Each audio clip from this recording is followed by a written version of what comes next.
बहुत समय पहले की बात है। एक गांव में दो बिल्लियां रहा करती थी। दोनों में बहुत अच्छी दोस्ती थी और दोनों आपस में बहुत प्यार करती थी। दोनों की दोस्ती का सभी लोग उदाहरण देते थे। वो दोनों बहुत खुश थी। उन्हें जो भी मिलता था उसे आपस में मिल बांट कर खाया करती थी। एक दिन दोपहर के वक्त जब वो दोनों खेल रहे थे, उन दोनों को बहुत तेज भूख लगी। भोजन की तलाश में वो बढ़ने लगी। पहली बिल्ली की नजर एक रोटी पर पड़ी। उस रोटी को उसने उठाकर जैसे ही खाना चाहा, दूसरी बिल्ली ने कहा, अरे, ये क्या? तुम अकेले ही रोटी खाने लगी? मुझे भूल गई क्या? मैं तुम्हारी दोस्त हूँ और हम जो भी खाते हैं आपस में मिल बांट कर खाते हैं।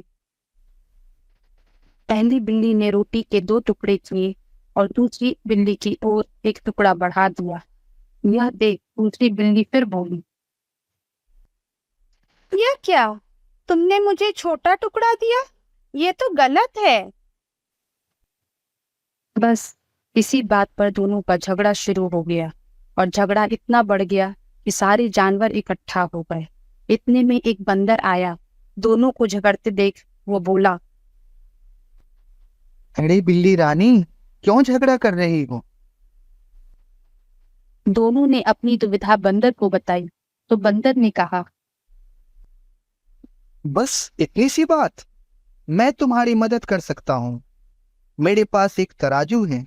उसमें मैं दोनों टुकड़े रखकर पता कर सकता हूँ कि कौन सा टुकड़ा बड़ा है और कौन सा छोटा। फिर हम दोनों टुकड़े को बराबर कर लेंगे। बोलो मंजूर? दोनों बिल्लियों को बंदर की बात जच गई। वो तैयार हो गई। बंदर पेड़ पर चढ़ा और तराजू ले आया। उसने दोनों टुकड़े एक एक पलड़े में रख दिए। उसने देखा कि एक पलड़ा भारी था तो वो बोला, अरे, ये टुकड़ा तो बड़ा है। चलो दोनों को बराबर कर दूं। और ये कहते ही उसने बड़े टुकड़े में से थोड़ा सा टुकड़ा खा लिया। इस तरह हर बार जो पलड़ा भारी था उसमें से उसने थोड़ी सी रोटी तोड़कर अपने मुंह में डालनी शुरू कर दी। दोनों बिल्लियां अब घबरा गईं।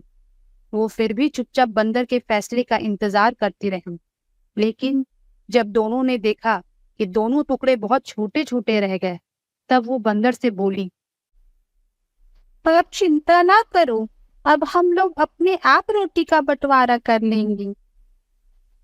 इस बात पर बंदर बोला, जैसा आप दोनों को ठीक लगे, लेकिन मुझे भी अपनी मेहनत की मजदूरी मिलनी चाहिए ना। इतना कहकर बंदर रोटी के बचे हुए दोनों टुकड़े भी अपने मुंह में डाल लिया और बेचारी बिल्लियों को वहां से खाली हाथ लौटना पड़ा। दोनों बिल्लियों को अपनी गलती का एहसास हो चुका था। उन्हें समझ आ चुका था कि आपस के फूट बहुत बुरी होती है और दूसरे इसका फायदा उठा सकते हैं। हमारी आज की कहानी अगर आप लोगों को पसंद आई तो कृपया चैनल को सब्सक्राइब करें और वीडियो को लाइक करें। धन्यवाद।